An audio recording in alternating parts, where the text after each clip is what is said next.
Hi. So last section of 1.3, the last part, limits. We're going to talk about the squeeze theorem and special trig limits. There's a theorem that we're going to talk about called the squeeze theorem. It concerns the limit of a function that is squeezed between two other functions.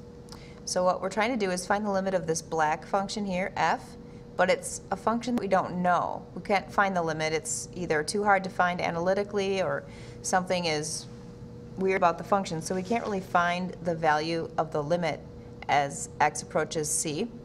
But what we're going to do is squeeze it between two other functions, this pink one, g, which is some function we know and are familiar with, and this function h, which is another function that we know. And the rules are that the h has to be less than or equal to the black line, the f function, for every point around c, and g has to be greater than or equal to the f function for every point around c, so that when we get really, really close to c, the y values are all squeezed together there. So if we know the limit of h and we know the limit of g, then f would be squeezed in between there somewhere. So that's going to help us find the f function. So that squeeze theorem is also called the sandwich theorem or the pinching theorem. Now you don't really have to know how to use it, but you need to know what it is and how it's used to prove one of the trig limits that you're going to have to memorize. So theorem 1.8 is called the squeeze theorem. Here's the formal definition. If h of x is less than or equal to f of x, which are both less than or equal to g of x. So h is the red one in this picture, f is the blue one, and g is the black one. For all values in an interval containing c, so just everywhere around c, and if the limit of h is equal to the limit of g, and they're both that same number, so both of the limits at that point have to be the same, then we know that the limit of f, the blue line, is squeezed between there, and it must be the same thing, because if the line above it and the line below it are both have a limit of L, then the line in between has to have a limit of L. So h of x here is a graph that we know. That's cosine, that's the red one. And g of x is 1, so that's that top line, we know that one. We're squeezing it between sine x and x. Because if we try direct substitution right now, and we're trying to find the limit of this as x approaches 0, sine of 0 is 0, divided by 0 is the indeterminate form. And there's no way to rewrite this, like you can't factor it and cancel it or anything to try to find the limit. So that's why we have to squeeze it between two functions we know the limit of, because if you plug in 0 here for cosine, that's cosine of 0, which is 1, and obviously the limit of a constant function is just 1, that constant. So the limits are the same, so then the limit of the one squeezed in between must also be 1. So the limit of sine x over x as x approaches 1 is 1. So that's that theorem right there, theorem 1.9, this special trig theorem. And you do have to memorize this, unless you want to try to go through the whole proof with the squeeze. I'm sure you don't want to. Now I'm not going to show you the proof for this one or any part of it, but just memorize that one. So the limit of 1 minus cosine x over x as x approaches 0. So these two you have to memorize, all right? Memorize them. All right. So the reason we have to memorize them is because we're going to use them to find other trig functions' limits. So let's find the limit of tangent x over x as x approaches 0. Again, if we do tangent of 0, we get 0, and divide it by 0, we're going to get that indeterminate form of 0 over 0. And we can't rewrite it using like canceling or anything, but we can change tangent into sine over cosine. So since tangent is sine over cosine, what we would have here is sine over cosine, and then that's divided by x. So dividing by x is the same as multiplying by the reciprocal of x. And when you multiply, you can multiply straight across, and you can multiply them in any order. So what if I just rearrange the order here and put sine x over x first, and then times cosine? And then I can break up the fraction if I want. So I want to keep that cosine down in the bottom, so I'm just going to put a 1 there. The reason I did that was because I know the limit of this as x approaches 0. So we know this one. That's one of the trig theorems or the trig limits we just memorized, right? What's the limit of sine x over x? Remember it was squeezed between cosine and 1? That was just 1. And then times 1 over cosine x. So now let's find the limit of this as x approaches 0. 1 times 1 over cosine of 0. Direct substitution here. What's cosine of 0? That's 1.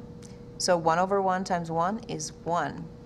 So the limit of tangent x over x equals 1. And if you check out the graph, there's a graph of tangent x over x. The limit as x approaches 0 is 1. Let's do another example. We have the limit of sine 4x over x as x approaches 0. If you do direct substitution, we're going to have sine of 4 times 0 over 0.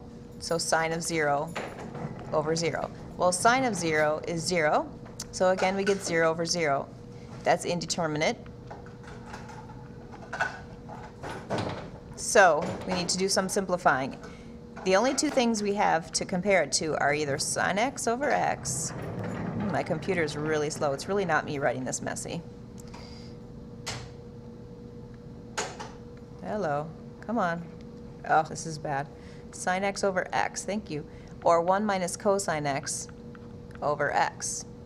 Well, obviously the cosine one's not going to work because we have sine. But look at this sine x over x. What if we had sine of something not just x? If we had like sine of 4x over, and then that thing in the bottom has to match. So these two match. That'll still equal 1. The limit of that as x approaches 0 will still equal 1. As long as these two arguments of sine, if this argument of sine is the same as the denominator, just like this x is the same as that x. So if we can get the bottom to say 4x, then we're good as gold. How am I going to put a 4 down here without changing the value of this fraction? Well, if I have a fraction and I want to multiply the bottom by 4, as long as I multiply the top by 4, I really haven't changed the value of the fraction. I'm just multiplying it by 1. But I can't multiply the 4 in there because that's the sine of 4x. Oops, I don't know why I'm writing cosine there. So let's put that 4 out in front. Sine 4x over 4 times x. Never a trig function. It has to be written out in front. So now this part here is an adaptation of that trig limit. Sine x over x equals 1. It still equals 1 as long as these two match. So now we have 4 times 1, which is 4. And if you check the graph of this, you'll see as x approaches 0 that the graph approaches 4. All right, here's an example from your homework that is kind of confusing for some kids, so I want to make sure I went over one. Find the velocity of a free-falling object whose position is given by s of t equals negative 4.9 t squared plus 199.6. S of t is what our calculus book uses position function. I think in physics you guys use a of t. It's just like the height, okay? It's the height of the object or the distance it's gone since time started. Negative 4.9 is the pull of gravity, the acceleration due to gravity on Earth in feet. It's negative 9.8 here in meters, and I think in physics you use meters a lot. But this is feet, I'm pretty sure. No, oh no, this is meters. Negative 9.8 is the pull of gravity, and then divide by 2 is acceleration. Negative 9.8 is acceleration, divide by 2. Anyway, that's in meters. So it's negative 16. It's negative 32 feet per second is the acceleration in feet, and then it's negative 16 in an equation with t squared in it, with negative 16 t squared would be the position function if we're doing the problem in feet. So this is in meters. And then 199.6 is the starting position, so the starting height. So our free-falling object started at about 200 meters above ground, and then we're dropping it, and we're trying to find the position of this, or the height of this object after t seconds. In the book, they'll give you this little formula here. You're trying to find the velocity at time t equals a seconds. So a is an actual number that you plug in for a seconds, and we're trying to find the limit as t approaches that number of seconds of s of a, so that's going to be an actual number here. We don't know what that is yet, minus s of t all over a minus t. So that's going to be a number also. So the question is, find the velocity of the object at t equals 2. So that's our a. Okay? So we're going to rewrite this, limit as t approaches 2. So just plug in 2 wherever you see an a, and do this on your homework too. All right? So now s of 2, negative 4.9 t squared plus 199.6 is 180. And then minus s of t, that's the function. We're not putting in 2 for t. We're putting the function there. So minus the original function, 4.9 t squared plus 199.6. And then divide it by 2 minus t. So don't plug in 2 here. That goes in for a. All right?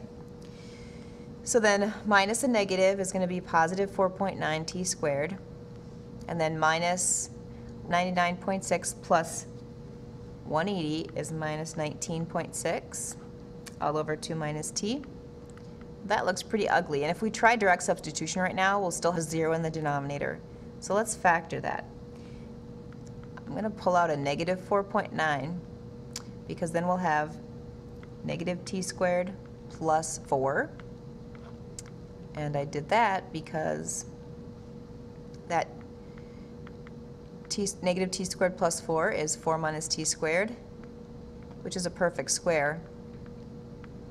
And I knew I wanted the constant first because in the denominator I have the constant first. Instead of pulling out the negative, you could have pulled a negative out of the bottom, but that's kind of complicated also. So here's my perfect square, 4 minus t squared, the difference of squares here.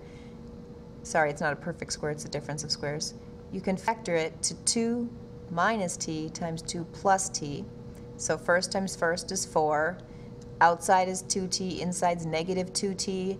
So those cancel out, and then you have minus t squared over 2 minus t. And there we go, we got something to cancel. So now we have negative 4.9 times 2 plus t. And now we can find the limit.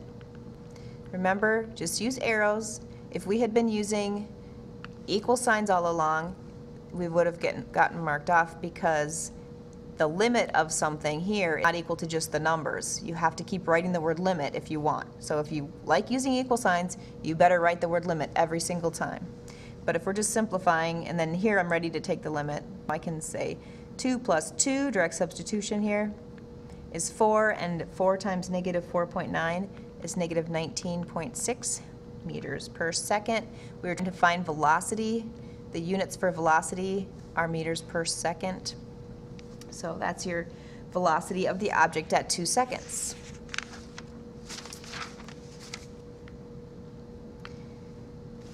Here's the last example. If we want to find the limit of delta x the limit of f of x plus delta x minus f of x all over delta x as delta x approaches 0 for f of x equals x squared minus 4x. We're going to try that by putting this into the function. Remember, delta x is just one variable like h. So if the delta x is confusing you, you need to replace it with an h or y or something. But I'm going to keep delta x in there. So delta x is together one thing. All right. So we need the function of x plus delta x. So that's a composite function.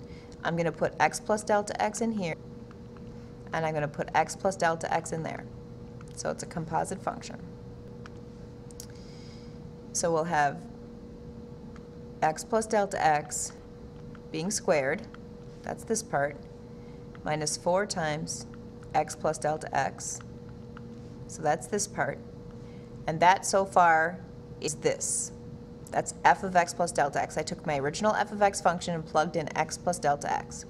And then minus f of x.